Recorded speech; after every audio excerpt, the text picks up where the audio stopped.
We rise back from our break. This is the Fiscal Affairs Committee meeting. And before we took a break, we disposed on under old business House Bill number 24-30 SD1. Thank you, members, and to the respondents, Commerce Secretary and Director Martita, for appearing before the committee. So moving along, continue on old business under House Bill number 24-33 to statutorily define the scope of Commonwealth's annual general revenue within the meaning of Article 15, Section 1E of the NMI Constitution. At this time, the chair asks for open the floor for any discussion from the members.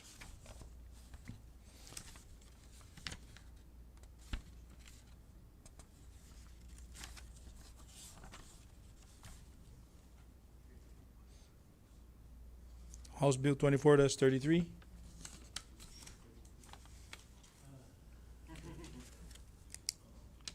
You know, if the sentiment of the members is hold it for further discussion, or we're gonna solicit comments from respective entities and stakeholders to get more guidance and clarity on the matter, I'm open for that. Recognize council? Correct, yeah. Would you like to offer some legal guidance? I recognize Councilor Bermudez. Some of the language in the bill was included in the FY 2026 budget, so right. So I recommend that we, I guess, pass it as is. Council, I just wanted to reiterate your comment. So some of the provisions contained in the bill is temporarily used in the appropriation budget. Is that what I'm saying? Okay, so is there any legal concerns with regards to this legislation?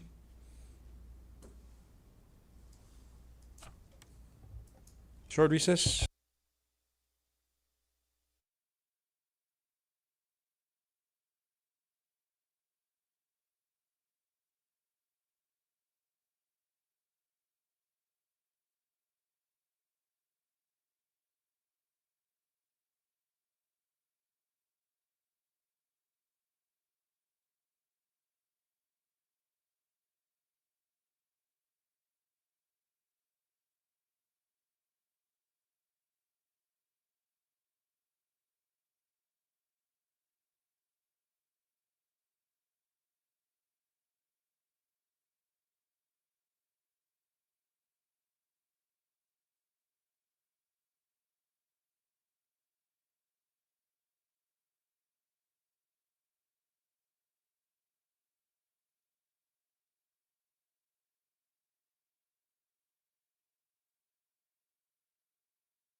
Okay, we're back into our meeting, and just for clarification, the legislation, House Bill 2433, has already been adopted and is ready for markup.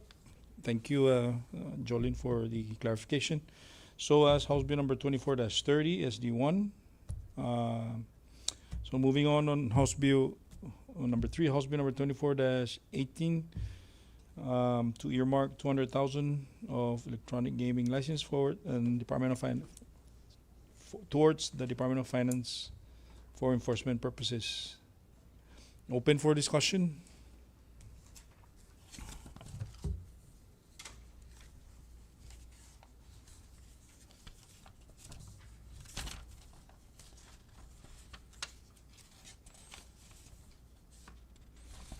If there's none, I wish to ask the members to please hold for further discussion, as we want to make sure that we get the true intention, and of course how this thing is going to roll out with regards to the enforcement purpose of what the bill is calling for. So I want to ask for that we hold for further discussion. No objection from the members.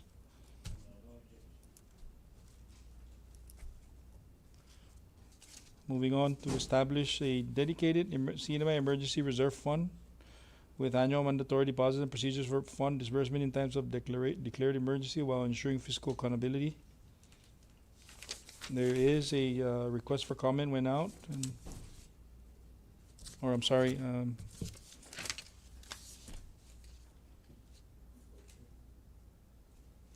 any discussion from members?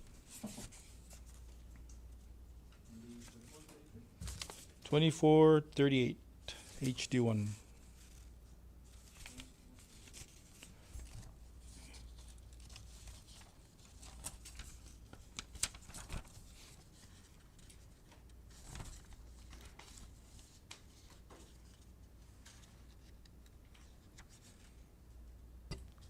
Chairman, I Recognize Senator Castro. recommend that we pass in its original form. I think it's we've learned already from multiple natural disasters and a pandemic and economic uncertainty that it's probably good to have an emergency fund and start having it part of the budget process, having set asides. Thank you, Senator Castro. My only question to this, and Council, can you provide the guidance? Is this source of fund the general fund?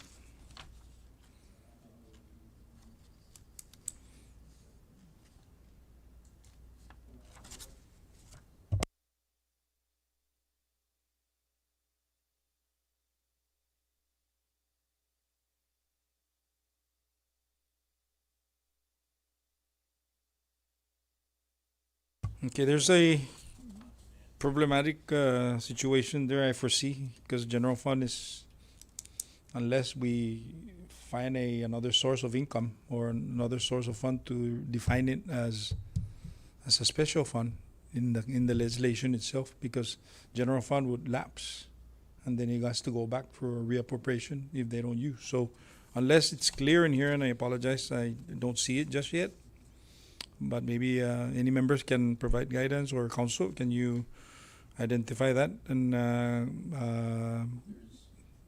offer a dissenting view?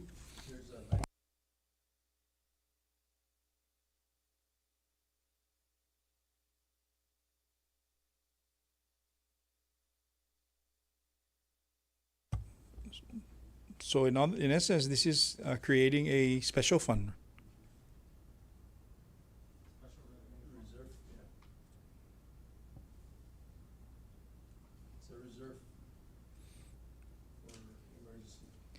Correct, I understand that, but we need to define it and tighten the definition, because if the origin of this fund is a general fund it is clear that any unencumbered or unused funds at the end of the fiscal year shall revert back for reappropriation, correct? Right, but the bill provides under D. Funds shall not lapse at the end of fiscal year. So in essence, this is a special fund, then we're creating a special revenue, special fund. That's all I'm asking. I mean, I'm sure it's there in the bill, but I just want to make sure that we're consistent. We don't want to dispose of the legislation. This is a good bill, but we don't want to dispose it and then only to learn that the legislature cannot. Is your concern that Can you turn on your mic? No. it doesn't establish it as a special fund, it's an emergency reserve fund. But the concern may be is if it's general fund, PSS may argue that they're entitled to 25%. That may be a concern. And that's the reason why I keep asking the question. In order to make a general fund reserve, there must be a nexus between the source of the fund and the use of the fund. This one, it's a general fund reserved for emergency. It seems like there's no connection, so how do Emergencies we- to fund the lack of general fund revenue, right? In a sense, general fund activities. It's a special fund that could be used to fund general fund activities in the event of an emergency shortfall. or any declaration of emergency. That probably may work. But we need to define, have that connection link. And that's an idea that might work. Okay. I mean, like, we can establish that in the past, emergency declarations such as COVID or some typhoon, our revenues fall short because of the lack of tourism or lack of activity. So this would, in a way, make up for that, yeah? A question, Consul. Yeah. How is this any different, or it is different basically? We're getting a lot of reimbursement for a response from emergency declaration, correct? Would that be a more or acceptable in terms of the defining what is for emergency and then use that as a source of fund to create this emergency fund? Because if that's what's necessitated in the bill to make it, to define and tighten the definition, then I think we should consider that. I strongly suggest that we look further into it, because right now we're trying to define a special emergency fund using general revenues, and we're having based on what you're expressing on the legal explanation is. It could place a questionable scenario. So unless the members are confident or comfortable with the way the bill is written right now, I'll take the cue from you guys. But otherwise, I think we need to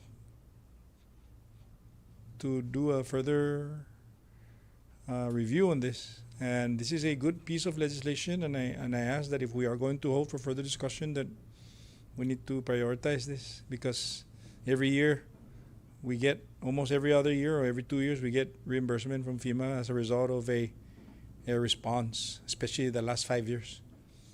And I think to address some of the definitions concerns, I think it's more appropriate to use a reimbursement of FEMA back to the CNMI, use that as a source of fund to start reserving it for emergency response. That's just my comment on it, and I wonder if you guys share the same sentiment. Council, recognize, please turn on your mic.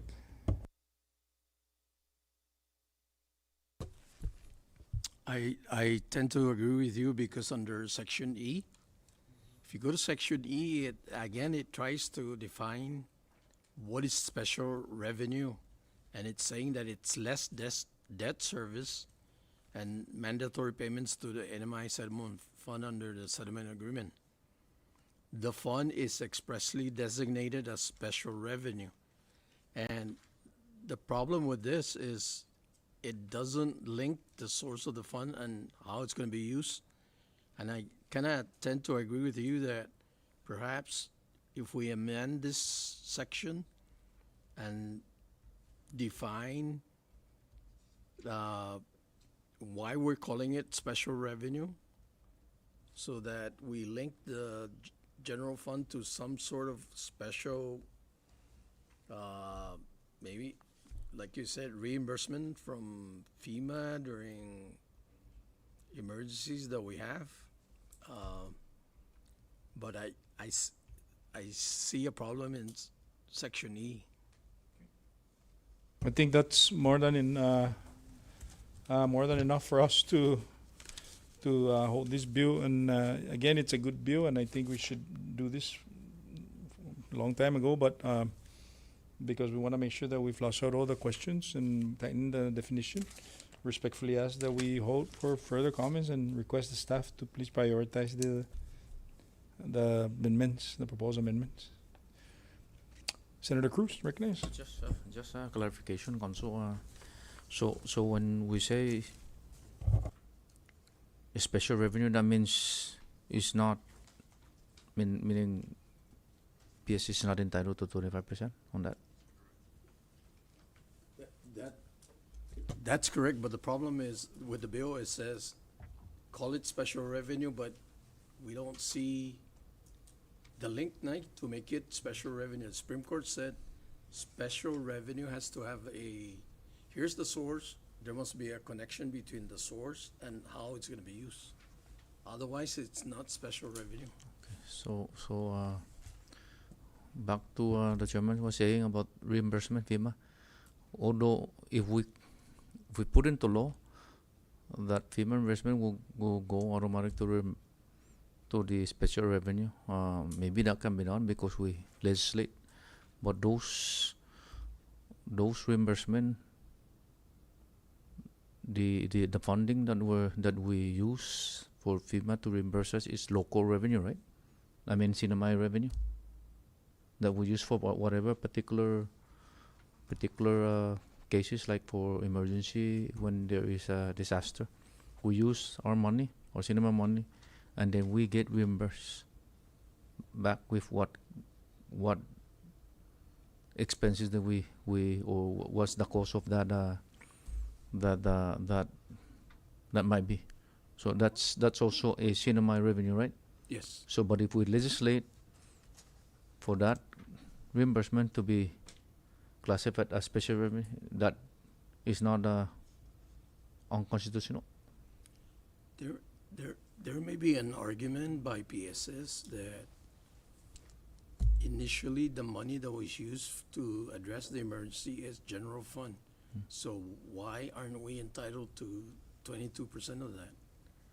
So I'm not sure at this point how do we get around it, because you're right, it's general revenue. There's an emergency, they use general fund to cover that, then FEMA reimburses us, but they're reimbursing the general fund money.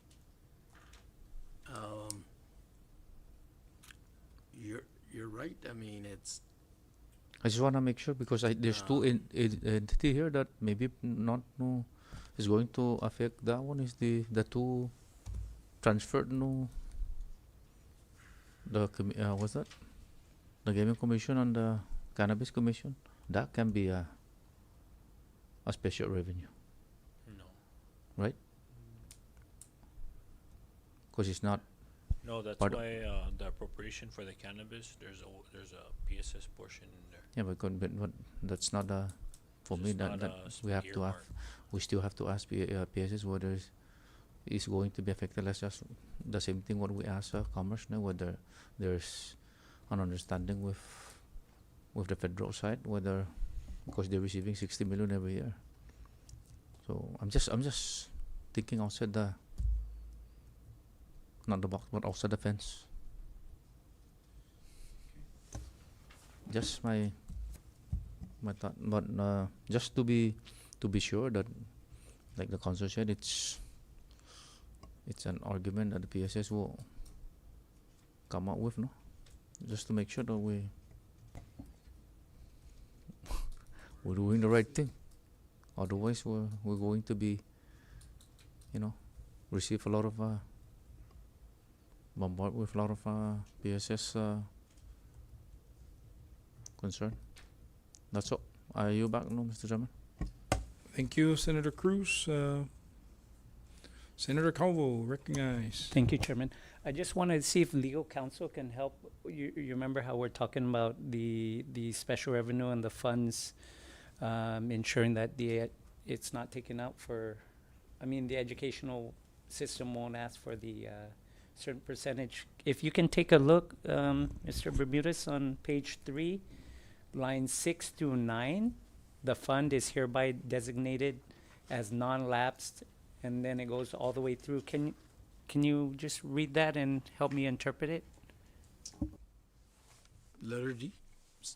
Is that subsection? Page 3 on line 6, the fund is hereby designated as non-lapsing, shall remain segregated from the general fund, and is classified as a special revenue fund not subject to the educational set aside under Article 15. So would that means also not subject to that 25%? So it kind of like says an emergency fund and it's specific to the T. If the bill is fixed and it is clearly a special special fund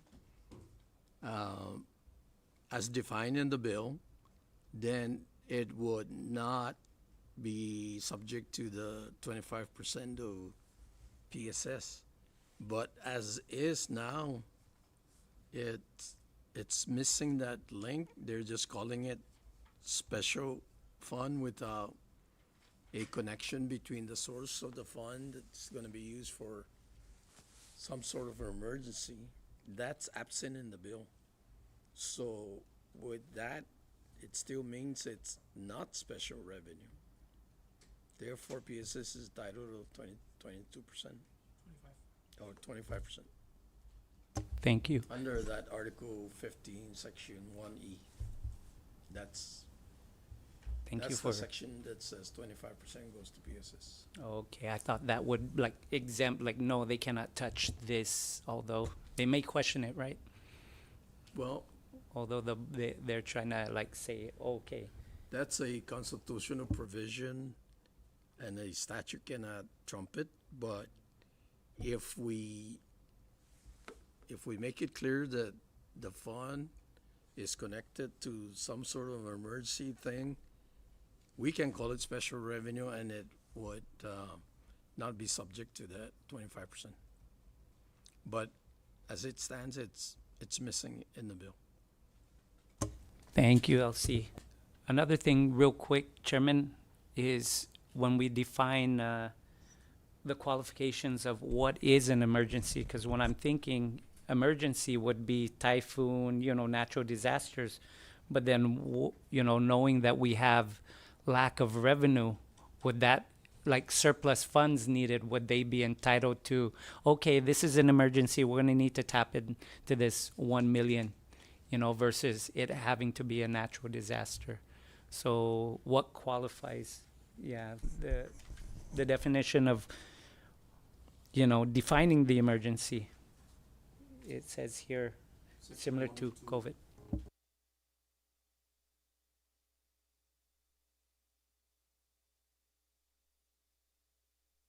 Section 102 says the governor or his designee may, upon issuing a valid emergency declaration pursuant to law, submit a return request for the use of the funds, but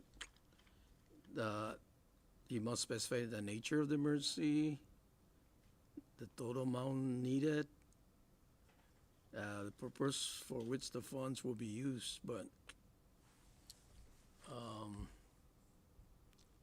what is a valid emergency?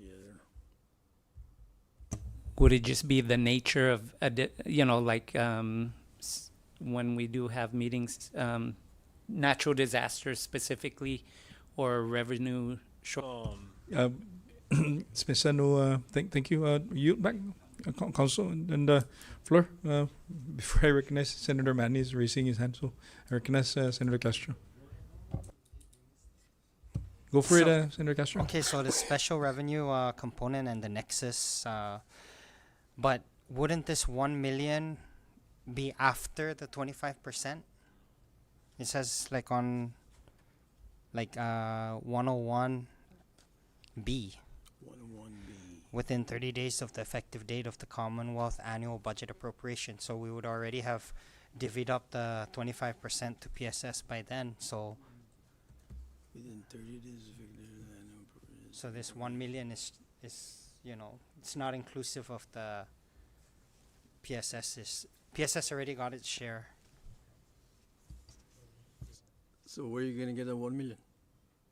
We passed the budget. 25% go to PSS. Where does the Secretary of Finance get the 1 million? Somewhere. But the important part is PSS already got its cut.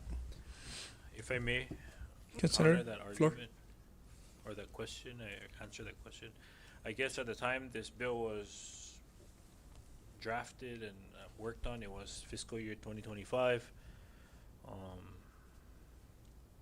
But this would be beginning fiscal year 2026. So that's this year, but I think if we're gonna make proceeding fiscal year. I have just my observation, members. If you look at the 101B, 101B. So let's say, for example, they got we've done with our, let's say, for example, we just passed our budget, right? So we satisfied, that's what Senator Castro was saying earlier, we satisfied all the requisite bond payment, 25%, retirees and all that. So, and then the line number 8, Secretary of Finance should deposit 1 million or an amount equal to 1% of the general revenues.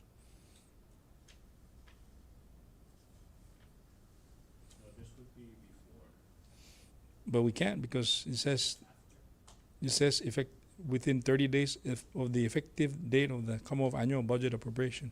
So that means it become law already, correct?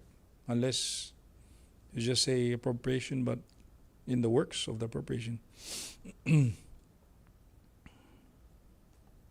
But I still feel that there should be a definition clause here because there's just too many things going on.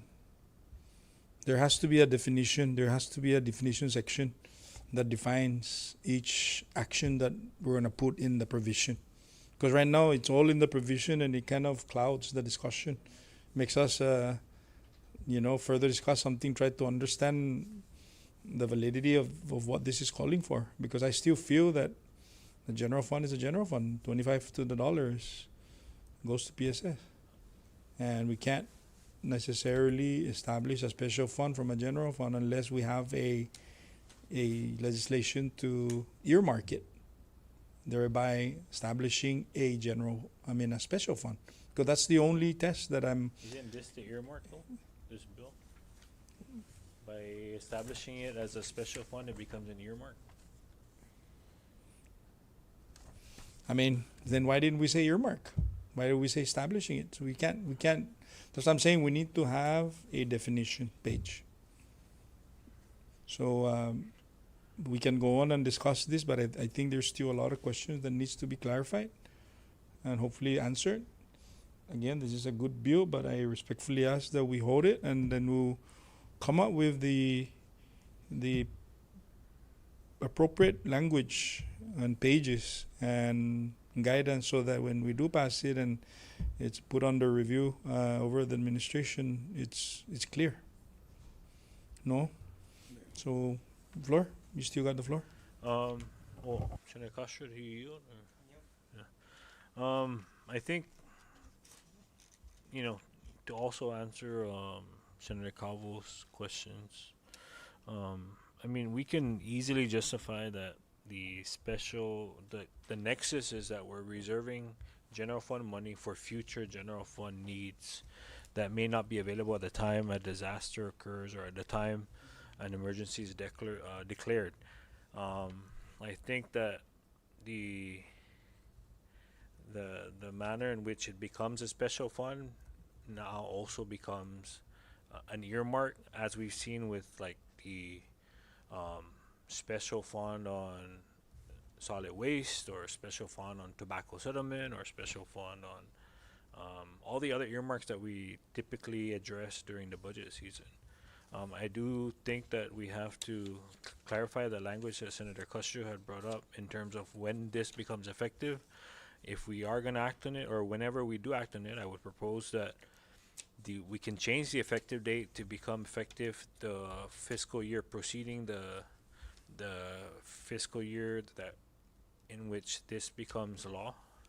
So if it becomes law before September 30, 2026, then this would become effective October 1st. If it becomes effective after October 1st, then it would become effective.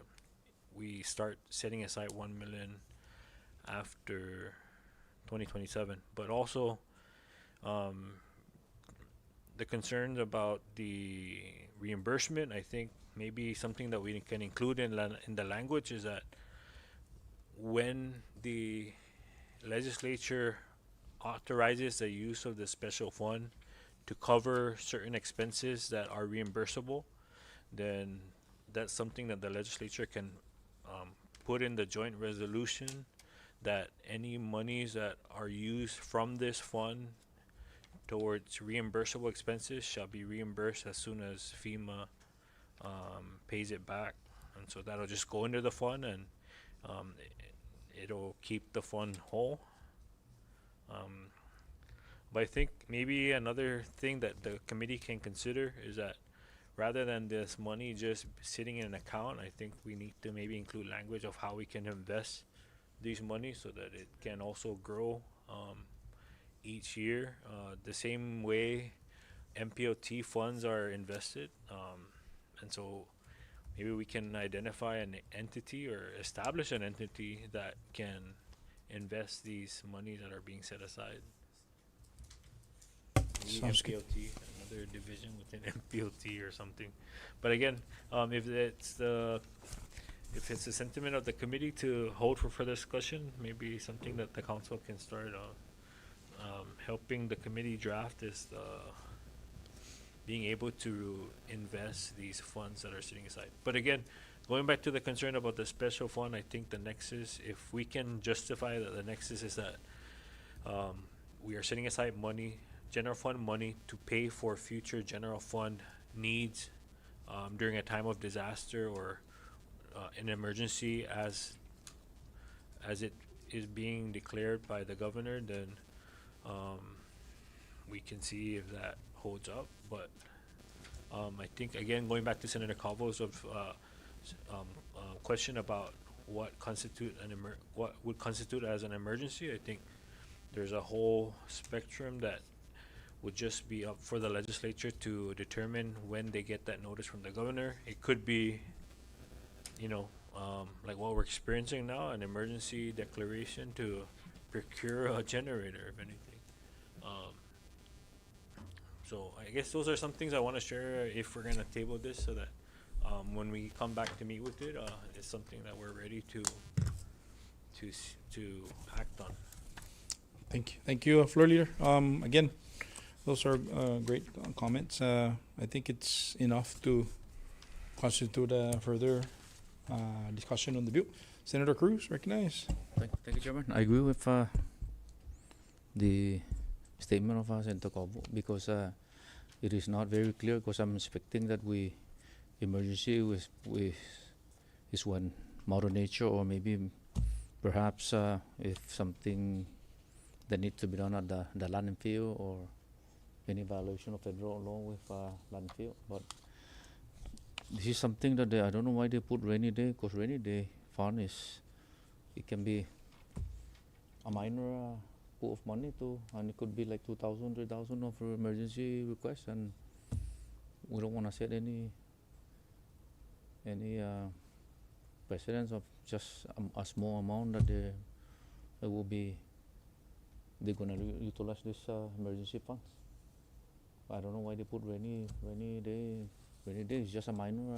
Why it cannot be an emergency reserve for and then specify what we're talking about emergency. So I agree with the comment that raised by Senator Calvo and followed by Floor Leader, because we have to be specific here. Otherwise, even our general public will be also watching of the expenses, watching this government how they spend this emergency. And no offense to the administration, but when we say emergency funds, then it has to be really an emergency. But with putting rainy day fund, they can accommodate minor emergency, like fixing cars or whatever they feel that is emergency, they can request. Thank you. Ayuba. Thank you, Senator Cruz. With lots of good discussion on the bill, I ask that we hold it for further comment as discussed. Thank you, members. Moving on to House Bill 2451 HD1. The chair wishes to request that we commission a request for comments to the respective mayors of the municipality, primarily first and second senatorial district, because this thing is calling for a re-establishing of a revolving account, and part of the proceeds is to fund the public cemetery. I do know that on Tinian, I just found out, and I did some research, and there is a established public cemetery. The San Jose Village Public Cemetery is already lawful. So we need to request comment from the mayor, and I would I share the same comment or view as that of asking also the mayor of Rhoda for comment on the issue, and then we can further improve the bill. Okay, any comments from the member before I move forward? Thank you.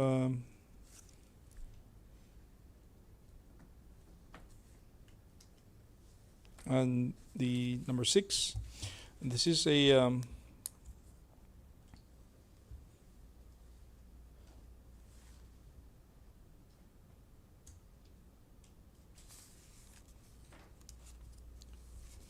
House Bill 24-9.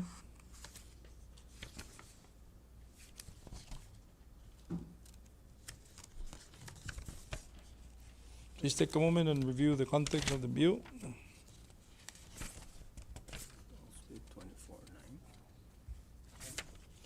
Senator Castro, recognized. Thank you, Chairman. I just wanted to commend the author on this legislation. Tourism is everybody's business, but when it comes to maintenance, sometimes we have a challenge in that regard. Just 2 weeks ago, I brought some visiting family members to the north side of our island, and there's some things that I observed. I observe tourists trying to access the restroom in Suicide Cliff, and it was boarded up. So they ended up going into the jungle. At the same time, I brought them to Calavera Cave, and all the decking on the pathway leading to the cave, where the wood was rotten. At the same time, it was infested with bees. So this is the same question I asked to our MVA board during a meeting at the governor's office a few weeks ago. As they were asking for more funding for flights, and I commend them with their marketing efforts and trying to figure out our tourism shortfall. but at the same time, I also asked them the same question: is what are we doing on the ground as well in terms of our customer experience? You know, I kind of got the response that we're kind of talking about the cart before the horse, but you know, we really have to look into our facilities. It's staring us right there in the face that this is not the experience that, you know, paying customers want to see. Is a deteriorating facility, unsafe, and especially with Calavera Cave 1, there was no signs to inform tourists that there's road construction and you need probably need a 4-wheel drive to get to the tourist site.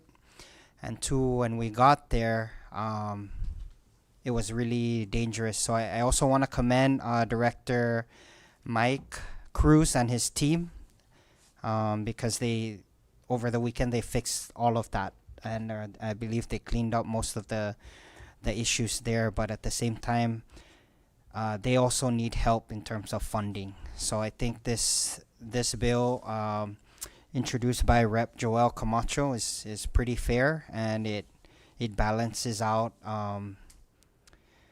you know, those types of again, these are the main tourist sites. And you know, I also want to commend our mayor's office, all 3 mayors or 4 mayors, but because they're also doing work on the ground. So one thing I just wanted to ask council is to just make sure that it does also ensure equitable access to funds across all the municipalities. That's all. Thank you, Senator Castro. Just, you know, it makes me, when I look at this legislation, it reminds me of the distribution of HOT to the, you know, and Senator Manny, I appreciate your comment about equitable distribution. We do have, the mayor, the municipality does have. Now, sometimes it says, if I understand it correctly, it's 3% or less than 300,000 per fiscal year, of which oftentimes I hear from the mayor of Tinian that they don't get the entire allocation. So there's, again, it boils us back to the interpretation of how the legislation is, or the law in this case, is being executed or being enforced. So, you know, you always look at MVA, but really I think their goal is to market and make sure that the tourists are coming in, and everybody has to pitch in, no? And I know that other agencies are trying their best. We just don't want to pass the funds all over and then nobody wants to do the job.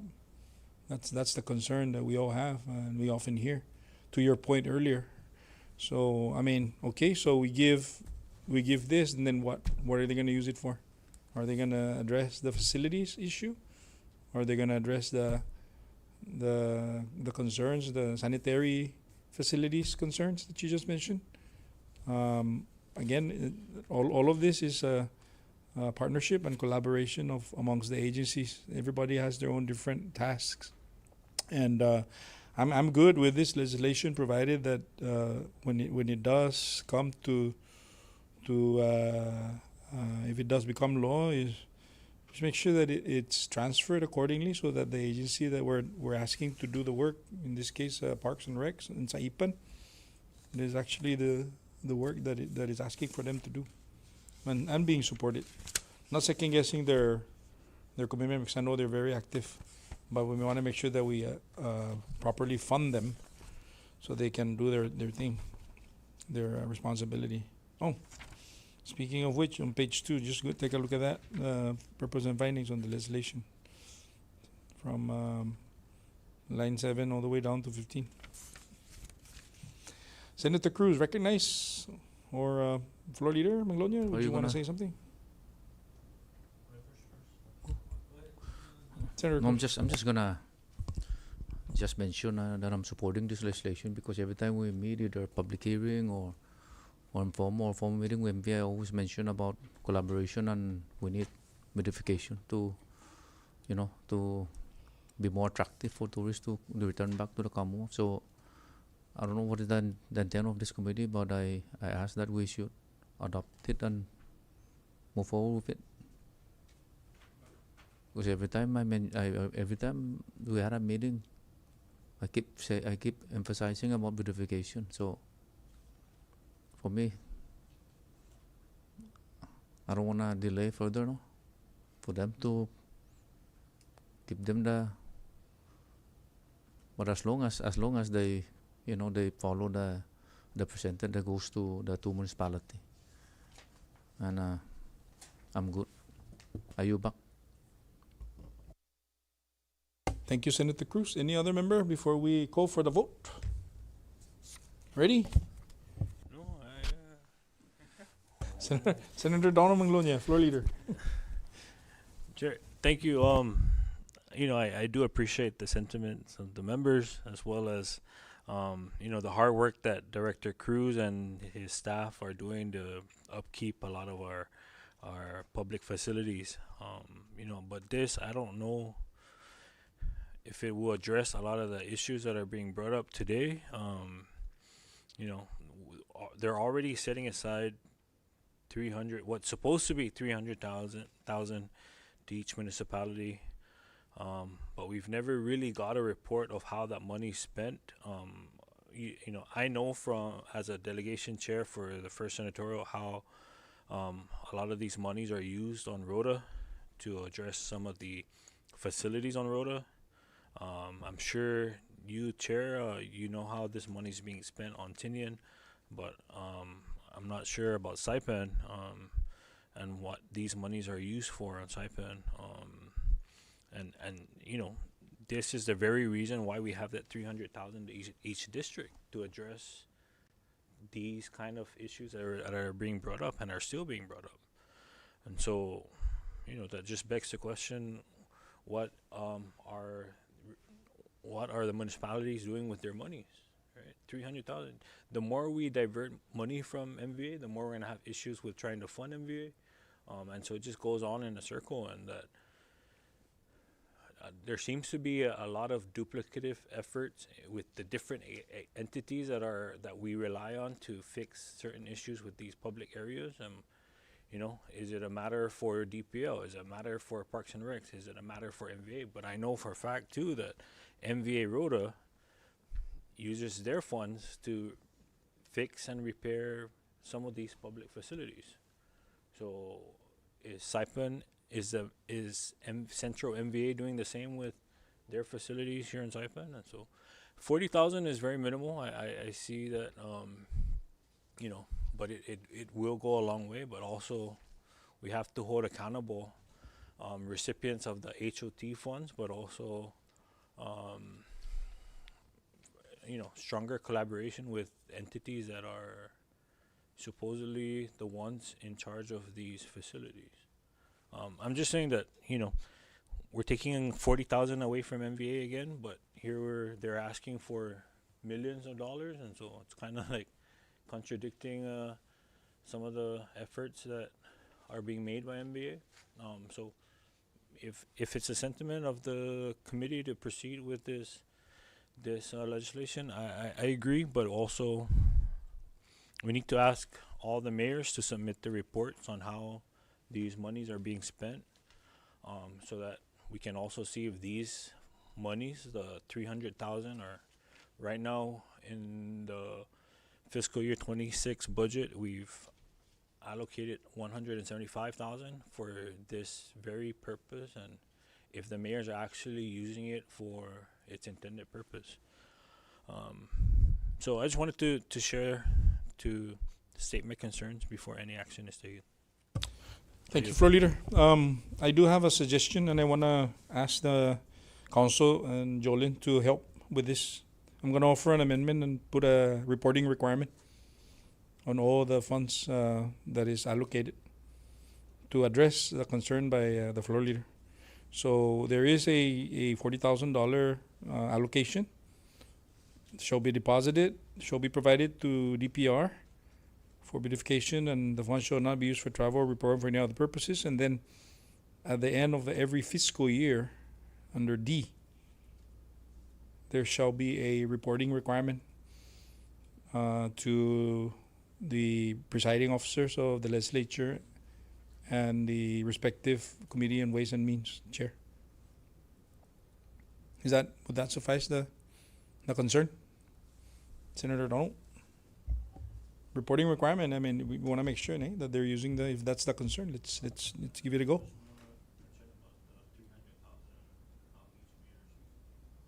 And we can do that too on the next legislation.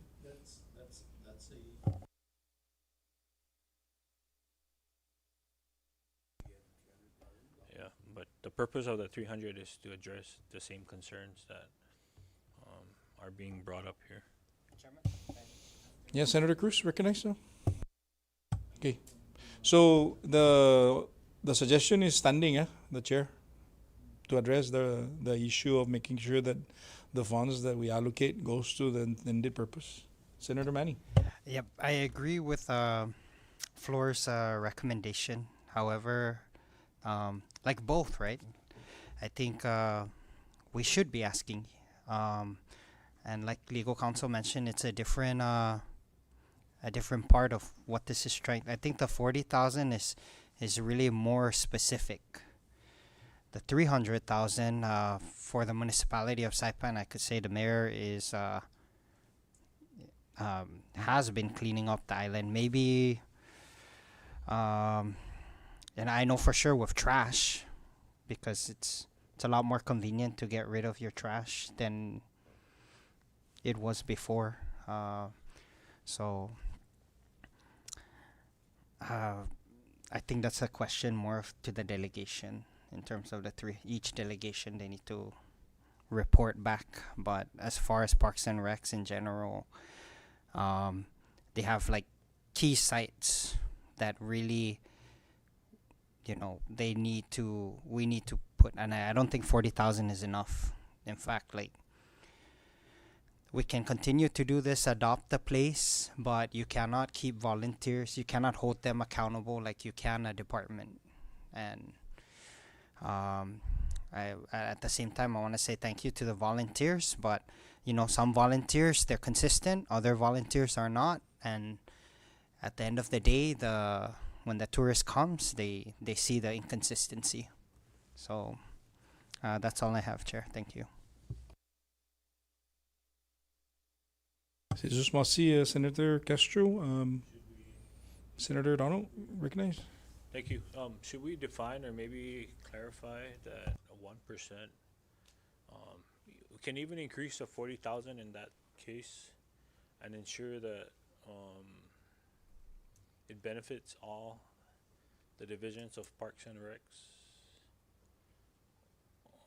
on all 3 districts.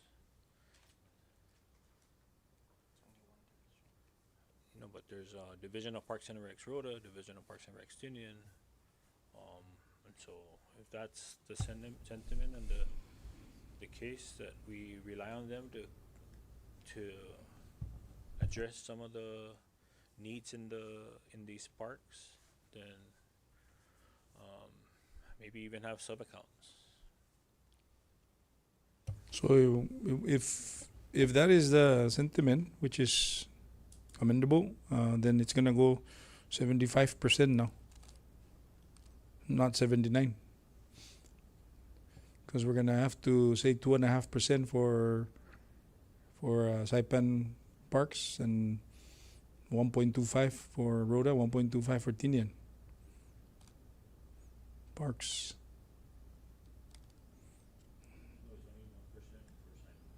No, I understand, but we're gonna make it 75 under 1502.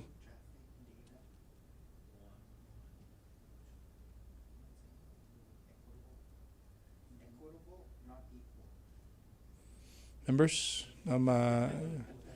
if you guys want me to make a motion to offer that, we'll make it. So instead of divvying up the 40,000 right now, Why don't we make it 2.5% for Saipan and 1.2? 1.25.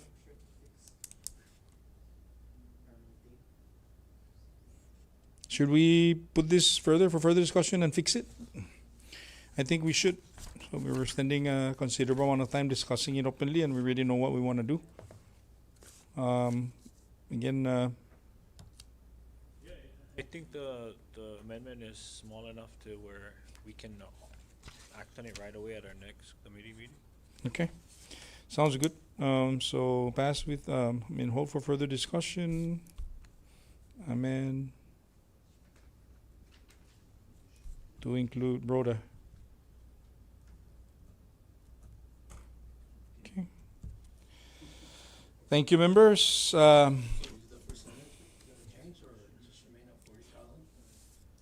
No, we're gonna change it. My suggestion is that we're gonna change it to 2.5.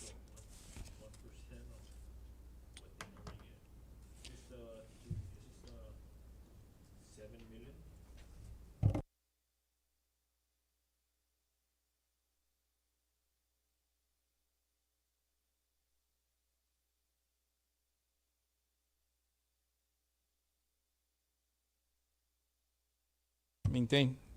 Thank you. Okay, short recess.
Okay, okay, we're back into our meeting, and before we took a break, we're discussing House Bill 24-09 HD1, and that is to amend 4 CMC subsection 1803 by reallocating a portion of auto occupancy tax received by MBA to the Division of Parks and Recreation to support beautification efforts. And after much discussion and concerns being raised, and the potential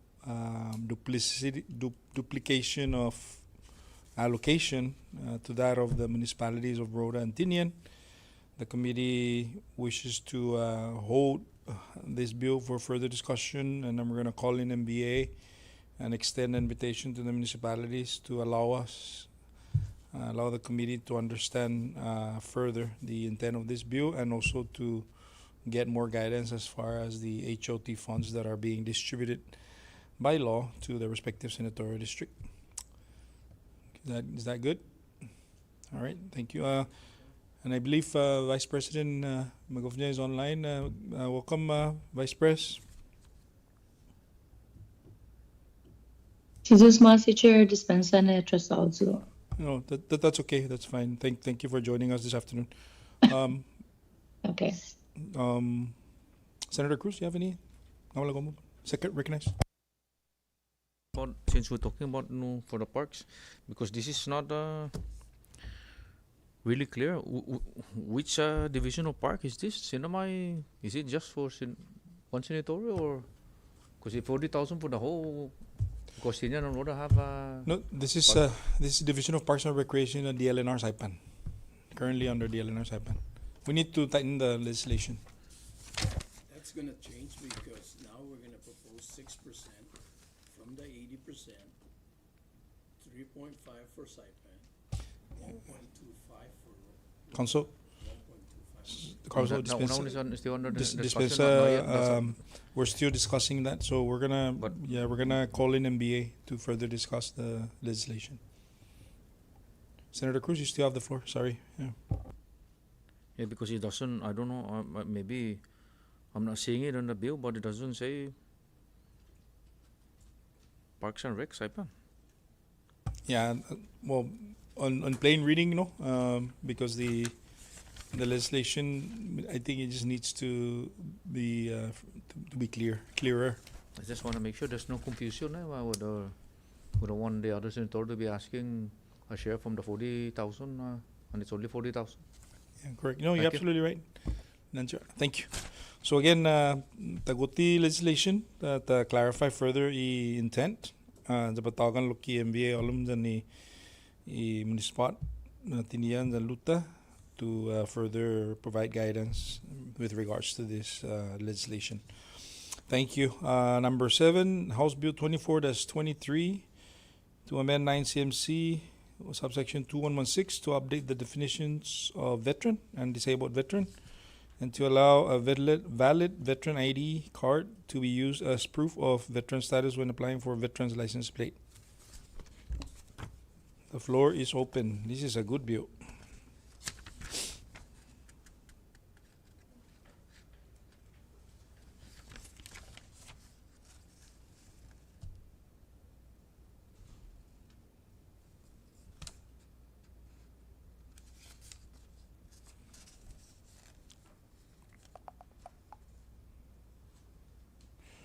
Any comments from members?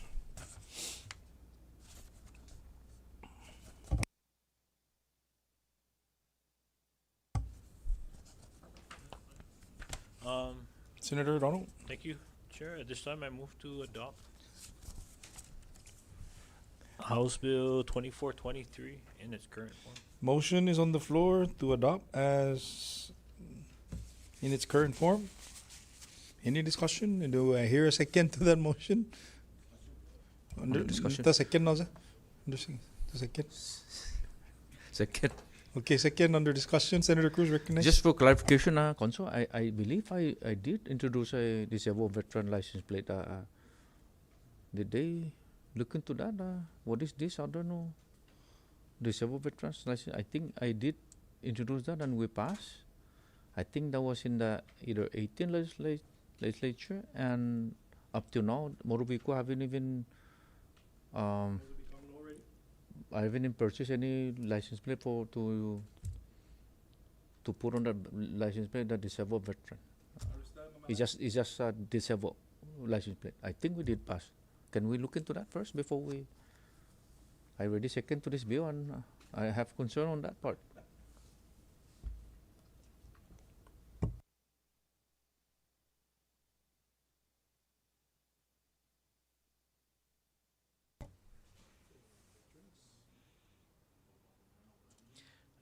Chairman, Stand by, Floor. Short recess? Okay, short recess.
Okay, we're back. We're back into a committee meeting. We're back in committee meeting, rather. So there is a standing motion offered by the floor leader, and it's been seconded under further discussion upon so clarifying the question by Senator Cruz. Is there any other question or any other discussion that you wish to pose? Ready? Clerk, please call the roll. Senator Cabo, Yes. Senator Costu, Senator Cruz, Yes. Senator Magofnia, Yes. Senator Mangonia, Yes. Mr. Chairman. Again, Mr. Chairman, 5 members present voted yes, 1 member is absent. with 5 members voting yes, therefore House Bill 24-33 hereby passes committee, and it's ready for action on markup by the full board. Staff, kindly prepare the requisite documents to move this legislation forward. Thank you, members. Okay, number 8, House Bill 2470, and this one is actually tracking to have a meeting with PSS and Secretary of Finance. This one is the $4.9 million legislation. And then the following one, the 24-01, the term pension plan.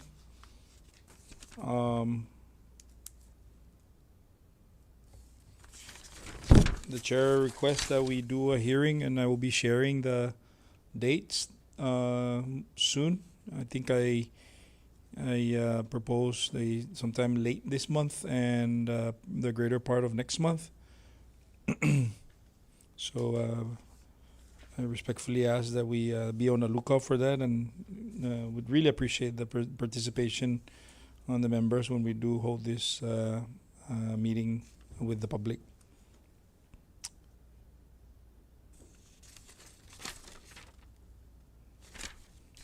Hang on a second. Item number 10, 2426. Senate Bill 2426. Basically, the legislation is giving authority to concur on the municipalities of Tinian and Rota to concur on all grant management applications and programs and funding for the respective senatorial district. And there are some comments that was submitted by whether in support or not, and I think I want to highlight the comment by Mr. Cabrera himself, saying that the legislation is not needed any longer because there's the letter of support always being written by the respective mayors, thereby expressing support of that and concurring the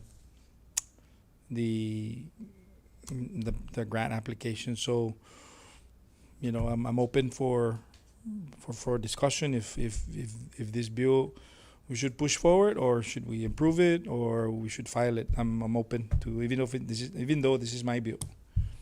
And then I ask the members for their comments and for their guidance. Senator Cruz.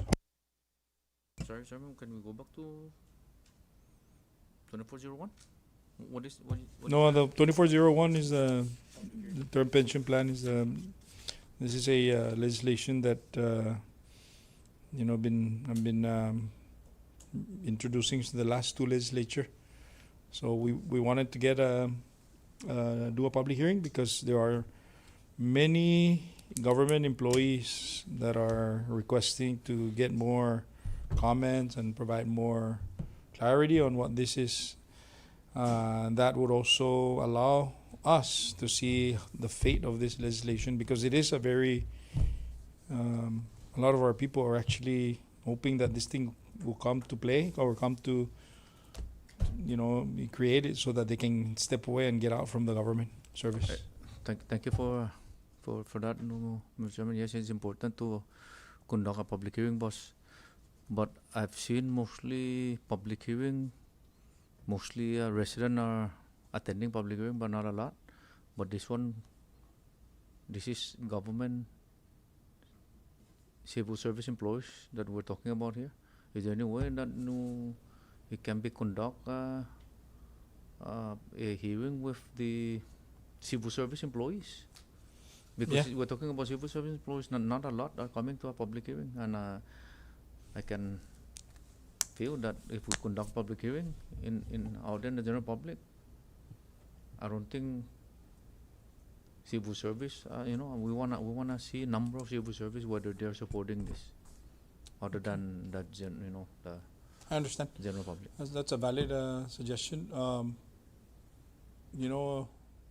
Based on experience over the last several public hearings, we actually do it during working hours, and they don't show up because they're working. Or we can do it post working hours, and also they also have their own obligation. But I think if we market or announce this often, which I will, I intend to do, these people are gonna come and listen to it. My just a suggestion. If a letter from your committee to write letter to each respective department to have their civil service employees come to attend this very important public hearing for this legislation. We'll take note of that. Senator Cruz, thank you. Again, this is a, some people are saying, how are you going to get the money? But until we work on it thoroughly, we will never find that money. So we just have to kind of work through I have reasons to believe that a lot of our people, especially the ones that are members of the former retirement fund, they're really looking forward for ways to separate from the government. And this one is only calling for, the way the bill is crafted right now, it says 15 years, but I think I also anticipating to increase it to another 5 years and to a total of 20 years. So it's going to require a lot of efforts from the legislature, and a lot of the comments would also be used to drive the progression of the bill. It's in a draft form. It's not written in stone, and it's subject for improvement. Thank you. So we're going back to 24-26. Gua question or comments? Should we just pass this as is, or what are we gonna do? Senator Vice President Magofnia. Yes, si Zeus Masi Talut, Chairman, introduces din legislation utungan in the past unsangan megaya man interesaw government employees man interesaw nistin na class in pension, no? It's important that we listen to what our people are asking of us. So I just had a quick question. So who would be administering this, the pension plan? Would it be administered by one of the government agencies, or would this be an oversight by a third-party private entity? Thank you, Vice President. The way it stands right now, it's the Secretary of Finance is, in a nutshell, is very much involved with this, to administer it. And we can include in the legislation to authorize the administrator to outsource the management of this to ensure that the trusts, typical of this kind of portfolio is safeguarded, it's sustainable, and also to make sure that it's an interest bearing, so it can create its own revenue as it builds portfolio. When we're able to convince the Gen Zs or the millennials, the ones that got into the government post 2013, to dial into this proposal, so hopefully we can build capacity, and make it sustainable. Okay, understood. Okay. Okay, I think that's a great idea. Perhaps maybe we can call the Secretary of Finance to come in and share with us her thoughts on this proposed legislation. Did we receive any comments from her office? I do know that before the issues with our finances the last several weeks or several months. We had an initial meeting with Secretary of Finance and Management and Budget with some of the members, of which they're willing to work with us to guide this forward. They too express their desire to work together with the Senate or with the legislature so that they see this move to the next level. So we just have to invite them. When we do come out with a date, invite them, give them a heads up, invite them to provide us the guidance in terms of the financial aspect of things. And there are some discussions along the way whereby there are funding stream that could potentially be used as a seed money for the creation of the term pension plan. So it's gaining a lot of traction, but we're carefully putting this forth because we don't want to create a false pretense that it's going to happen when we really need to put it all together and make sure that it's tightened along the way, so that when we do pass it in the Senate, the House would not have an issue with hopefully with them endorsing it as well. Okay. I think for me, one of the main concerns is whether or not the finance department has the capacity to take on additional responsibilities. But this is not to say that we, can't start the conversation. And perhaps this is where we can identify, what those needs are as far as staffing, what the startup costs would be. Because it's definitely something that employees are asking for. So it's worth entertaining. And so it'll be great if we can start the dialogue with the Secretary of Finance and her team so that we can better understand where we stand and how to move forward. Also to Senator Cruz, I believe earlier was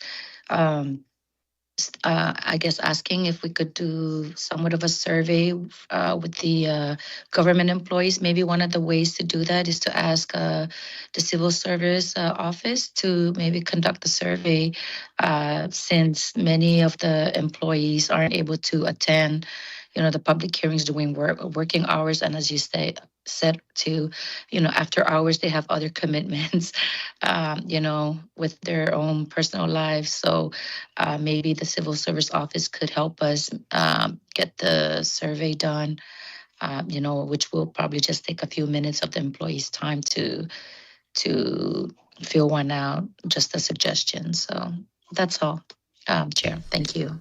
Jesus Masi, Vice President. Just so you know, as a side note, and in addition, to further share with regards to 2401, this is only really entertaining the executive branch, the line agencies. There's nothing that include the other non-aligned agencies, like the corporation. But there's quite a few of them too that are watching the traction of this one, and they're monitoring it, because I've ran into people from the corporation, and they are interested. So my immediate response to them is, if this particular entity is going to that is not in the line agency in the executive branch, they're going to have to be responsible with some of the financial needs to ensure that the portfolio is sustainable and it's doable, and it's going to be able to service the needs of the constituents that are potentially going to be dialing in. So I just want to kind of throw that in as a discussion point. Thank you. Senator Cruz, recognize? Short recess? Okay, short recess.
meeting, and I do know that we are actually on Senate Bill 2426, but the members insist that we go back to Senate Bill 24-01, and in preparation for the anticipated hearing, it's important that we address some of the provision of the legislation, and at this time I recognize Senator Cruz. Thank you, Mr. Chairman. I would like to make a motion to amend or we remove line 9, remove the volunteer on that sentence.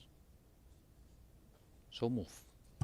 Thank you, Senator. And since the motion is offered by Senator Cruz to omit the word on line 9 on page 1, voluntarily, and it's been seconded. And Council and Jolene, can you please go through the legislation and identify anything that reference to the word voluntarily to make it consistent with the request offered by Senator Cruz?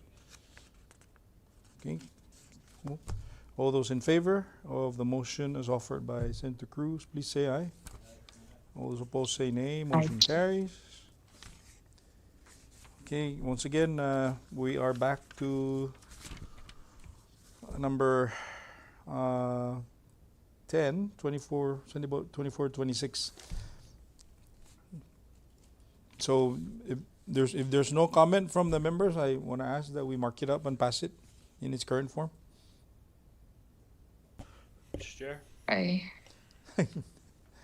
This is the 2426.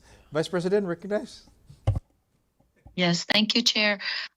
Just wanted to ask if we received any comments from the respective mayors as well as the Office of Grants Management by any chance? Yes. Thank you for that question, Vice President. We did receive from Grants Management and Secretary of Finance,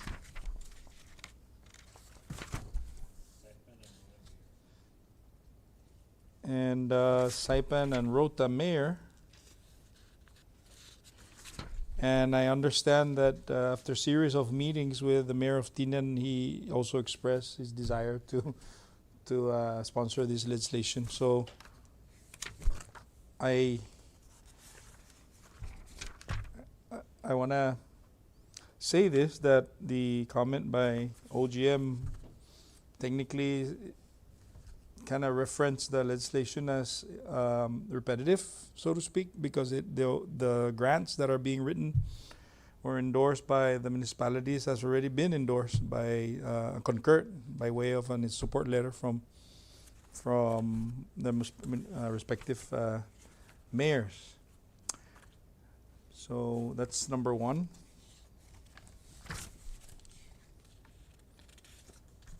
But and then there's one from the mayor of Rhoda, Mayor Aubrey Hokuk.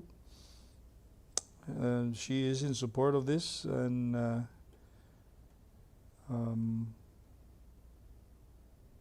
where there's no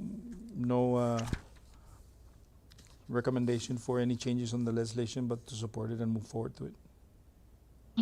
Okay, thank you. I'm pretty sure the respective mayors are in support of the legislation, as it will give them more autonomy by getting authority as the expenditure authorities of these grants. And so if we did receive comments from OGM, I just wanted to know what their concerns would be or reservation with regards to this legislation, if any. Did we get any comments from OGM? I'm sorry, No, it's fine. I didn't catch it. I can answer that, Vice President. I can read it in verbatim. While the proposed bill holds some merit, OGM believe that it's the clarification and consistency in key areas. OGM Okay. OGM's concern is that they neither approve or guarantees federal grant awards for the municipalities and central line agencies, and They're also, without reading directly into it, it is ultimately the responsibility of the municipalities or agencies themselves to endorse and submit their own projects in alignment with their internal policies. Therefore, when mayor issues an endorsement letter, it already signifies concurrence with the proposed projects. Okay. Okay, so I guess I'm just trying to understand the amendment on the legislation, and if I'm understanding what I'm reading, it's basically saying that right now, as it stands, any grants that are awarded to the respective municipalities, the expenditure authority is OGM, or is it with the municipality? Okay, so the way the 1850, not 1856, I'm sorry, the enabling statute of OGM, actually, a lot of it is the expenditure authority is the chief executive, which is the governor. So any I IDC see. that comes back to OGM, whether they get their 35%, and then everything else is either developed into a sub-grant, no, which we need to get clarification on how they're rolling that out. But if you remember, if you recall on on some of the reporting requirements that came across the legislature, some of the IDC have been actually understated. You know, they expected to earn almost $1 million, but they're they earn a lot more than that. So that So that additional funds basically is able to help other entities, the call of the administration or the governor, whoever's the governor. got So it. yeah, So the intent of this is to ensure that I guess a portion of the IDC from each grant is properly, I guess, allocated to the respective municipality. correct. Is that what I'm understanding? Yes, and that will necessitate additional provision of such Okay. bills. So it's a good discussion, and I actually made a note here. IDC shall be the Okay. purview and expenditure of the municipalities if approved project on respective municipalities. So, and I also want to reflect Mayor R.B. Kamatsu's request that if you're going to allow the Tinian and Rhoda mayors, why don't we just dial in and allow also for Saipan mayor to be part That would of be that? great. Yeah. So Yes. is it okay? I'm just, yeah, I just want one question if you could answer. Is the concern from OGM because the reason why they want to hold on to the IDC is because they applied for it and they are the ones administering, or I'm just trying to understand the rationale behind why they would want to hold on to the IDC if it belongs to the municipality. I think I'm going to try and answer that, Vice Pres. The way the statute is right now, the IDC just is the clearinghouse. You know, that's why Okay. it created the OGM is the clearinghouse on all grants. So any indirect cost goes directly to his purview, and then of course reports direct to the governor, and they decide on the distribution of such. But those would also include the grants that the agencies themselves apply for, not necessarily that the OJM assisted or is the one who applied for it. But for instance, if the mayor of let's say Tinian applied for a grant, it goes to the clearinghouse, and then OGM oversees that and takes the IDC. Is what I'm understanding correct? That's correct. So everything is funneled into Okay. the clearinghouse state. the Okay, state so now clearinghouse. we're just amending to add language that any IDCs belonging to an award for the municipality should be kept and maintained by the municipality. Yes, to make it Okay, clear. So Okay, got it. thank you, Vice Pres, for that. Those are great questions. Thank you, Chair. Okay, Um, thanks. Recognized floor leader. Thank you, Chair. So I guess my question is it your intent as the author that any IDCs in excess of what's appropriated through the Budgeting Act, but within the 35%, shall be concurred by the mayors from these districts based on the percentage of the grant that goes to these districts, if that makes Okay. sense. I think we need to make it clear that they're only asking for an oversight on what is given.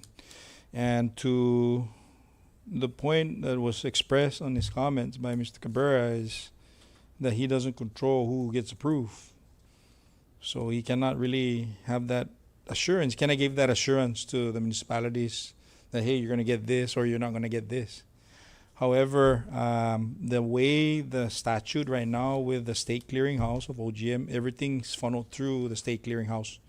So all the IDCs, remember, if you recall, there are some provisions in the budget this year that we allow DCCI, I believe, that if it's going to them, that they also want to keep the IDC, if the grant goes to them. So that kind of is a reflection of what this thing is trying to do in addition to, plus the way the state clearinghouse legislation or statute is being run right now. But I think because through the Budget Act, we already appropriate the 35% or what is projected as the 35%, but anything in excess of, I think that's where OGM starts to become this, in a way, a sub-grantor for these extra funds on top of what's appropriated. Correct? And so are you saying that OGM will still get their 35% as what is in the budget law, and then anything in excess of that is where the mayors come in to ensure that these proper allocations are? Yes, but it's only strictly for whatever is approved on their respective senatorial district. And I know it's a lot of moving parts, but I'll just say this right now, that the IDC right now, the 35% is a reflection, at least this budget, if my memory serves me correctly, it's about $900,000, and they have actually exhausted that already based on their submission. So anything in excess of that, they're supposed to be doing a sub-grant. And that's based on law. So whether that's taking place, we need to call the entity in.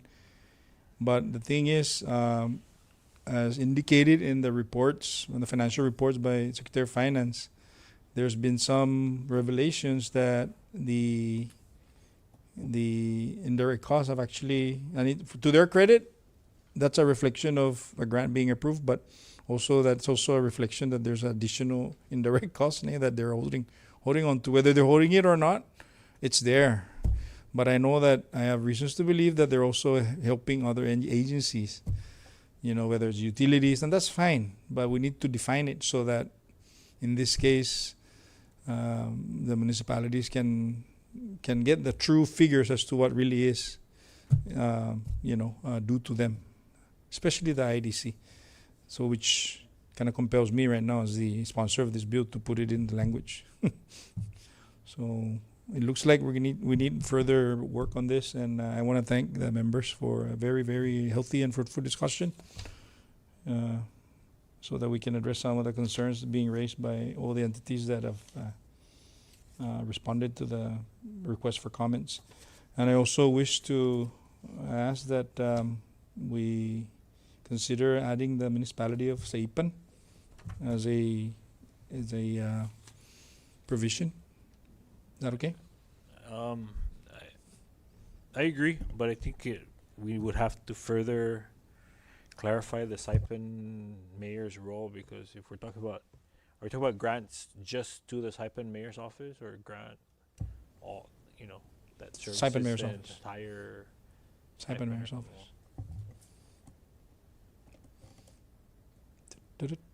Any further? Yeah. Any further comments? Okay, hold for. We're gonna hold this for further deliberation here.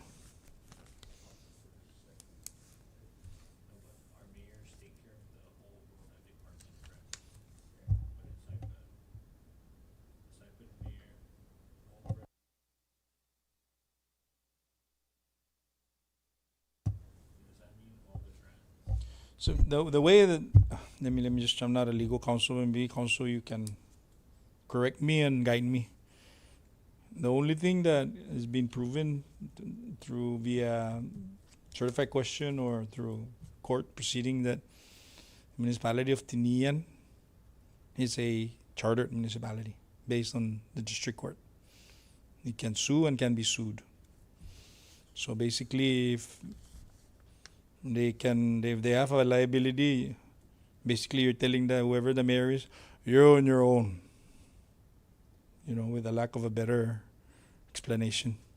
Case in point, the USGS, U.S. Geological Survey Water Resource Study, which was endorsed, and mind you, the recipient of this is Commonwealth Utilities Corporation, but when the bill came to pay, it was the mayor of Tinian that was when it was taken to court to answer, the district court to answer to that, and it was the municipality that actually put together a repayment plan, not the central government.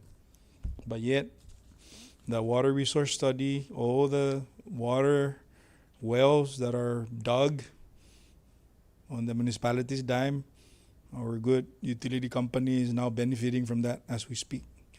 And as you know, it's not their fault. It's really just trying to explain my point.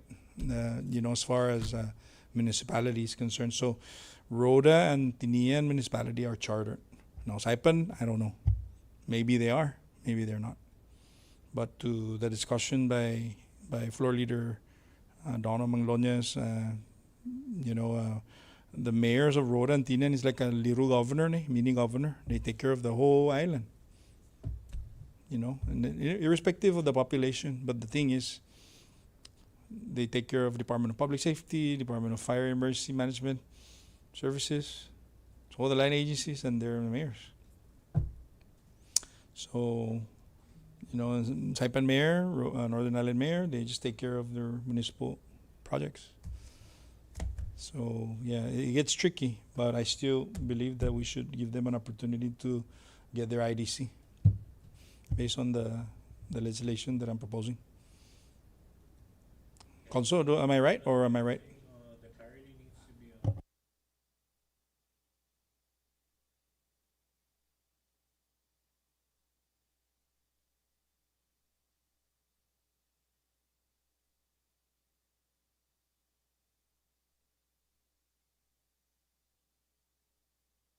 I think to answer the floor leader's question, is it Kiosku in Salancanoa? That's under the mayor, right? That's a municipal facility. It's not central. It's not a governor's office. Council? Okay. All right. So sta kalambula discussion is tina legislation no the malagozo be fighting that we'll move to the next one, and we'll allow for further additions to the provision and revisit this again in the next Fiscal Affairs Committee meeting. Okay. Thank you. Moving on, Senate Bill 24-27. Vice President, if you wanna just to kind of give you an update, there is a comment by the trustee of the settlement fund, and in a sense objected to the intent of this legislation.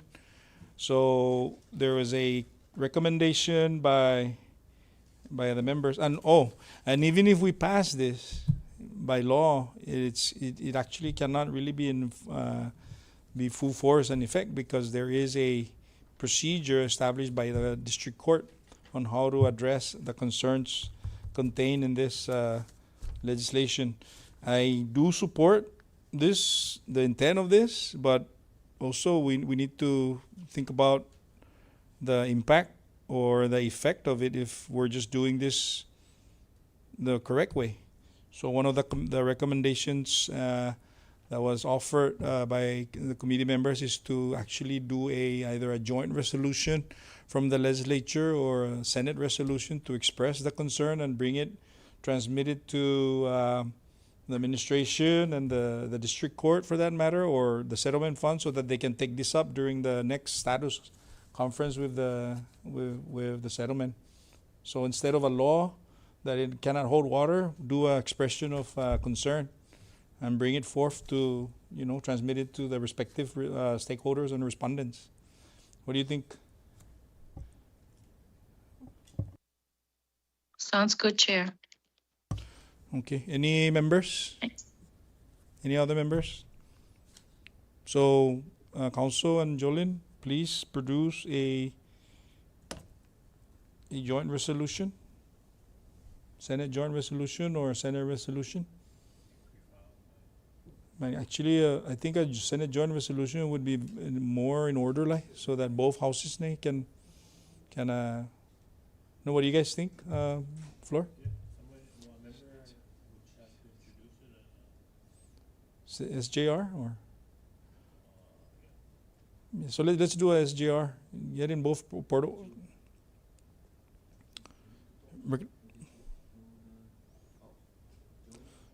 Yeah, we can reach out to the House members.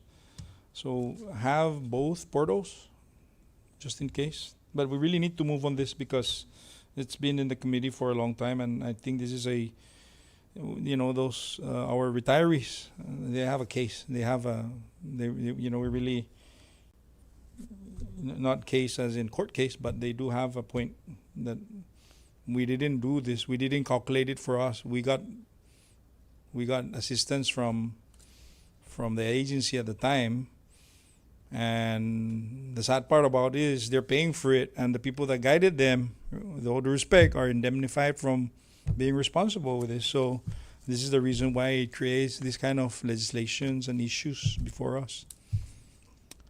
So so again, thank you, members. We're going to move forward. Any questions? Another question? Okay. I think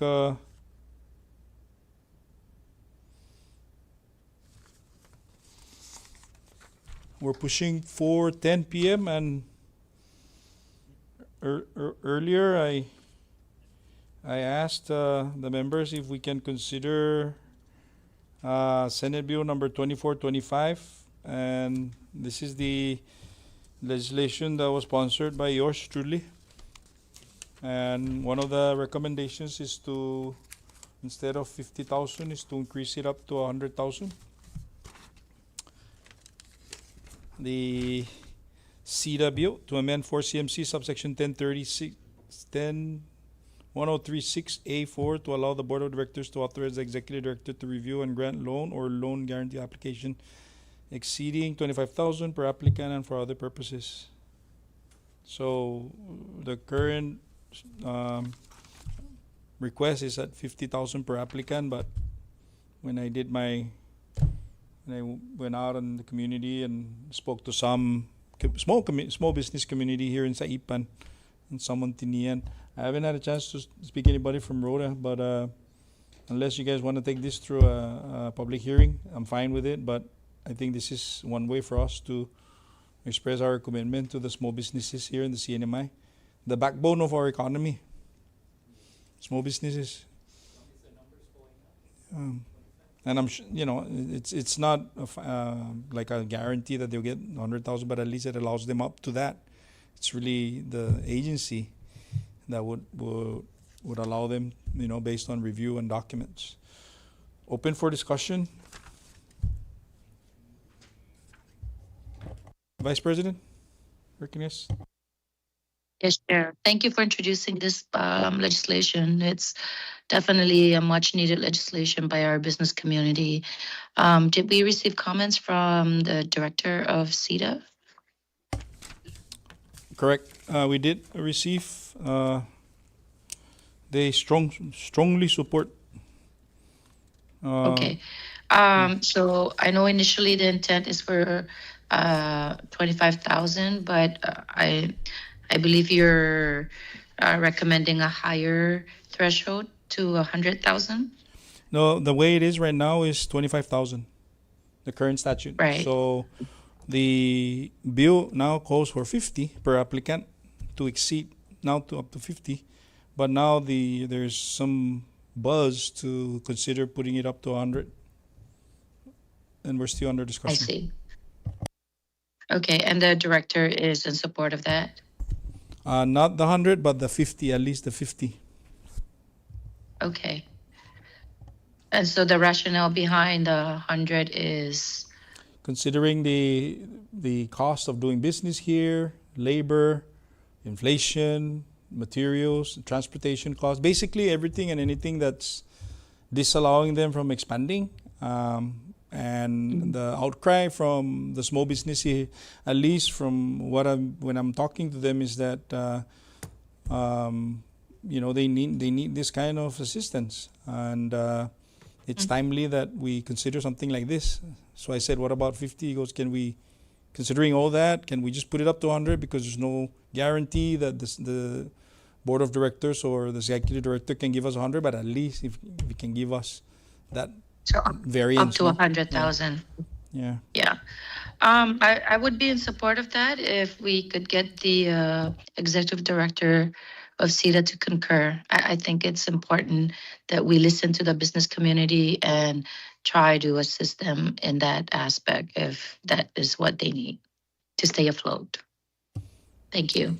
Thank you, Vice President. Thanks for your support. Okay, there's a request for a short recess.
Okay, we're back to our meeting, and we're still discussing the Senate Bill 2425.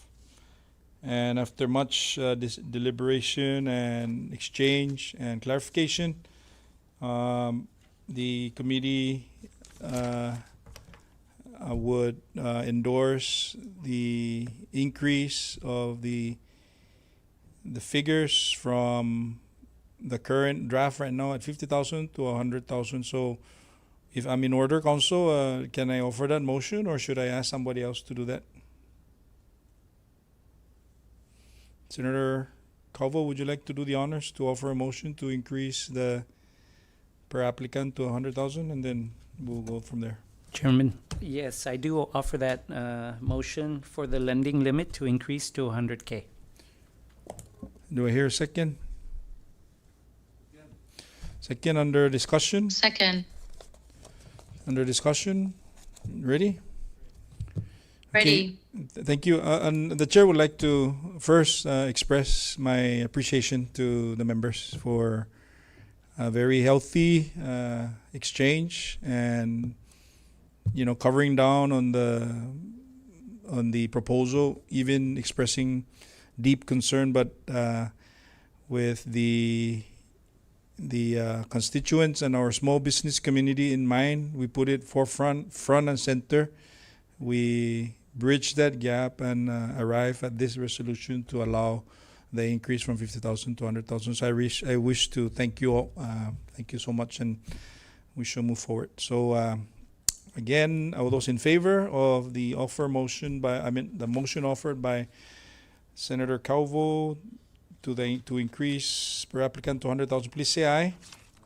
All those opposed say nay. Motion carries.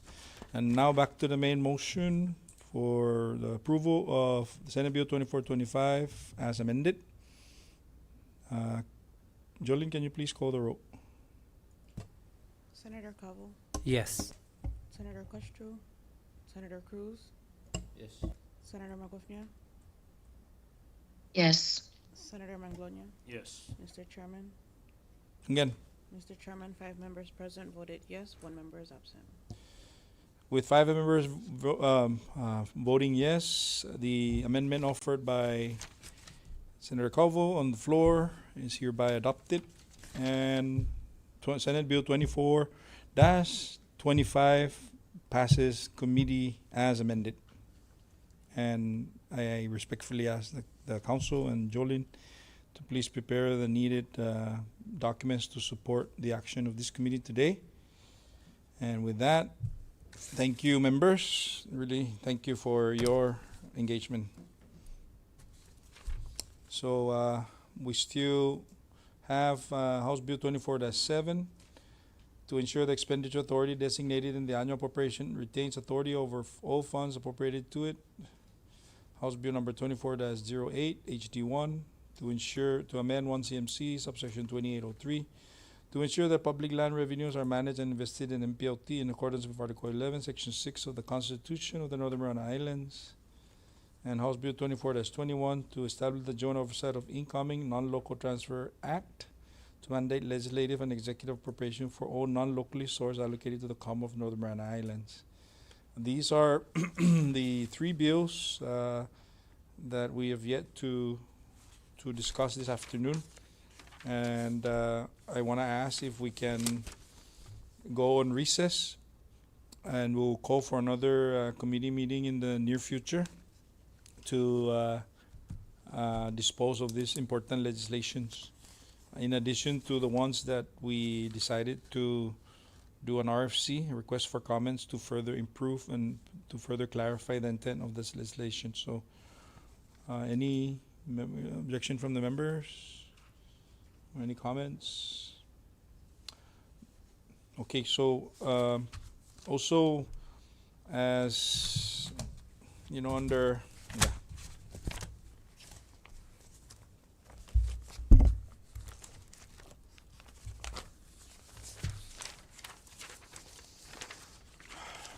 sorry guys, give me a moment. Under announcements,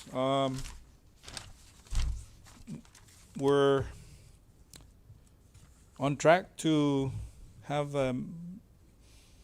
hearing with to entertain House Bill 2470, and that is to authorize the public school system to utilize unrestricted funds previously appropriated to PSS for fiscal year 2026. And we invited, and they've acknowledged Secretary of Finance and Commissioner Lawrence Kamotsu from PSS to be here with us on at 9:30 on Thursday, February 12th. And I don't know if you guys caught wind on the message earlier that they've reached out to my office to request if we can move the time of the hearing later on that day. So I recommended that we go into it and establish the meeting, and then we'll go exit. We'll recess and reconvene at 1:30, or we'll again, my office will reach out to their office, the PSS, to see which time is appropriate for them in the afternoon. Any comments from the members? Is this something that we wish to pursue? I do need, if possible, I respectfully ask that we all be here for this, because this is critical. We have this bill in committee for a while, and the legislation straight up, it's audited funds from previous fiscal years, and amount up to 4.9. And then we just need to get the confirmed numbers and the origin of these funds, because the legislature believes that it should go back for a reappropriation based on some of the language of the law in Article 15(1)(e), I think, in the Constitution. Council, can you clarify that? So we want to make sure that we're on point and we are consistent with what we're doing. And if we're wrong, then we need to be advised that we are, in different interpretation of the law. But we definitely need to move on this legislation, because it's money that's already there. And before I recognize any member, I also wish to inform you all that MVA and the Tourism Task Force reached out to my office to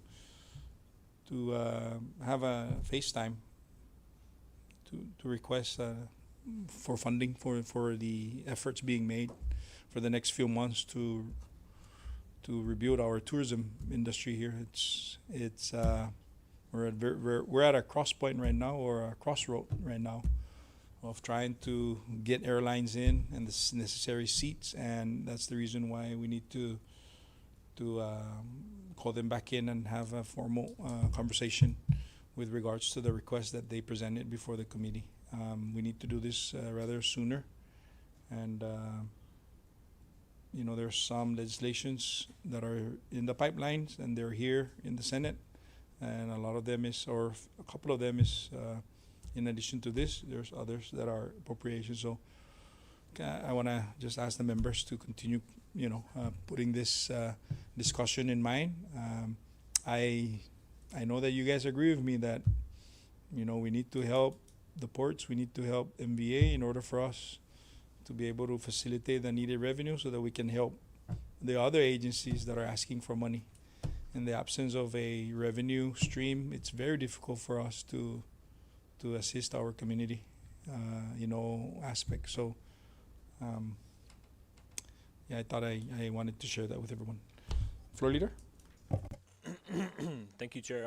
I may not be here because I'll be on Rhoda, but I will try to attend virtually. But in the event I'm unable to show up, I hope that the committee can inquire with PSS, particularly the provisions that we've included in the budget that sets aside funds for certain activities. Up until today, I've been getting some concerns that, there are some opportunities that our schools are not being able to avail of some of the funds that were allocated for the purposes of interscholastic activities or support, such as mock trial. I know mock trial was indicated or even mentioned in the bill, but as we know, these are some of the programs that have been going on for years and that we continue to need support with those programs that, again, PSS maybe have failed to fund. And I think that, maybe just getting an update as to how PSS have utilized those funds that were set aside for certain activities that are listed in the budget. I hope that before we act on these monies, that those are addressed.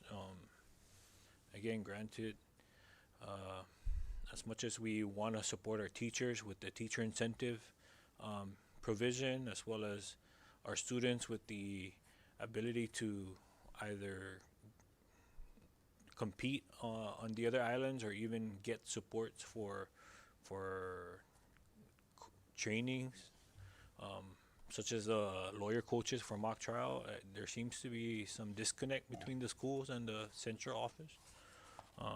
So I just wanted to share that in case I'm going to be able to meet, and hopefully the committee can further look into. Thank you.